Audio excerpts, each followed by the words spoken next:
The Word of God is living and effective, able to discern reflections and thoughts of the heart. The Lord comes to judge the earth.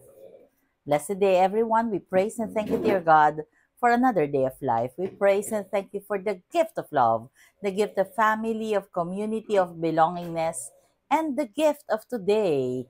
We remember Saint Monica, a mother who has not given up in prayer for her Saint Augustine, for Augustine, her son. This is a reminder for us or for all of the mothers, us mothers. We do not give up on our children. Kahit na yan ay nukno ka ng sinungaling, nukno ka ng kasamaan, hindi tayo dapat bumigay at mag-give up. Kasi meron pang pag-asa yan. Look at St. Augustine. Who would have thought 30 years siyang pinagdasal ng nanay niya. Kasi nga naman, nag-explore si Augustine. Talaga naman, gusto niya, he wanted to explore the world. Pero ito si Monica, she kept on praying to God for Augustine. Which reminds me, corollary to the mothers out there, gusto kong ipasok ang anti-divorce bill. I remember, merong mga kinausap ako at sinabi na talaga palang masidhi ang pag-ayaw ko sa divorce bill. Sabi ko, bakit? Ano bang issue mo, Iha? Kasi mamalo, talaga bang anti-divorce ka? Kasi paano naman? Yung mga binubugbog ng asawa, yung mga pinababayaan ng asawa, yung mga pabayang asawa, yung iba nga nire-rape pa ang kanilang anak. Paano naman yan, mamalu? Ano naman ang masasabi mo dyan? Ito ang sagot ko. Kung binubugbog ka ng asawa mo, hindi ko sasabihin manatili ka sa piling niya. Unang-una, hindi ka dapat pabugbog. You are created in the image and likeness of God. So, dapat respetohin ka bilang anak ng Diyos. So, huwag kang pumayag magpabugbog. Napaka mahal na mahal ka ng Panginoon, tapos bubugbugin ka lang niya. That's wrong. I will not tolerate that. Ikalawa, kapag ka binubugbog ka ng asawa at maghihiwalay kayo at magpapalit siya ng partner at hindi na ikaw, the mere fact na nambubugbog siya, so dapat ba iba na ang bugbugin niya? So multiple victims na lang. Yun ba ang sagot? Divorce ba ang sagot? Para dumami ang victim niya dahil siya ay nambubugbog ng asawa?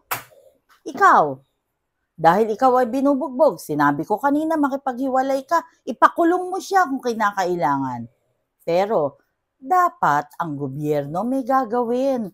Tutulungan yung mga wives na hiniwalayan na ng asawa dahil sa pambubugbog at bigyan ng ayuda yung mga anak. Pwedeng bigyan ng scholarship para makapag-aral, makapagtapos ng pag-aaral at para makatawid sa buhay. Divorce ba ang sagot dyan? Baka kasi we are mistaken. Akala natin divorce ang sagot sa problema ng nag-aaway na mag-asawa. That is wrong.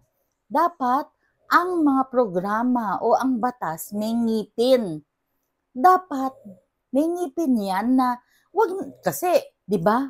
Ngayon kapag pumunta ka sa barangay o pumunta ka sa kung saan, away mag-asawa yan, hindi natin pwede pakialaman. That's wrong. Pinapatay yung babae, binubugbog, wag pakialaman. That is wrong. Ano bang ginagawa natin sa mga victims ng mga drug addict na tatay? Victims ng nambubugbog ng asawa? May ginagawa ba ang gobyerno? Wala. So, hindi divorce bill ang kasagutan dyan. Always remember na dapat isipin nating mabuti yung mga bansa ba na merong divorce bill, umayos ba ang buhay ng mga mag-asawa doon? For all you know, nagsisisi sila kung bakit may divorce bill sila kasi wala namang nagawa yun.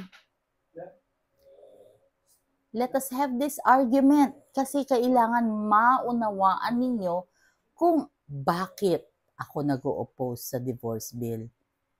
Just like Saint Monica, hindi siya bumigay o hindi siya nag-give up.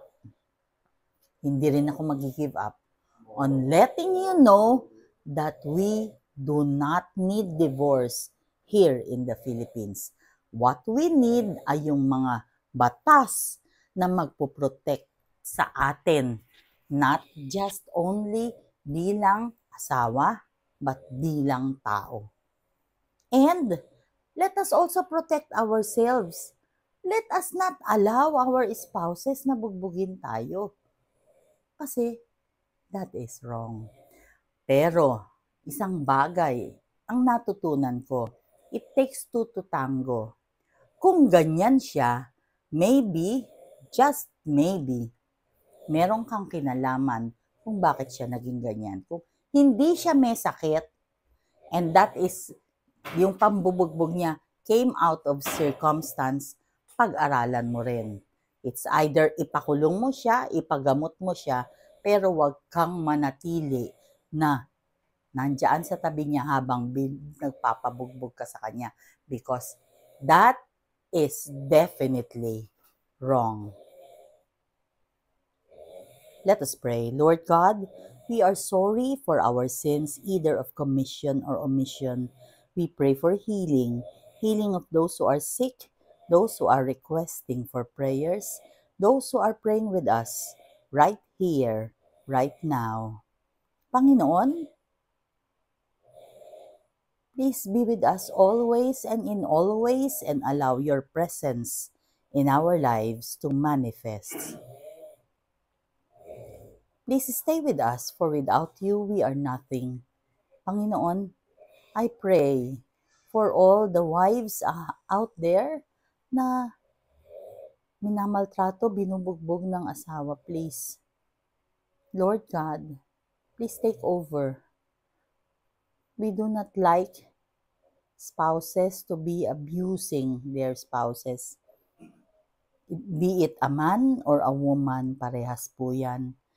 Please, ikaw po ang manguna sa mga relationships. I pray for families, healing of family members, healing of relationships. All this we pray in your mighty name through the intercession of our Blessed Mama Mary. Saint Monica, please pray for us. God bless.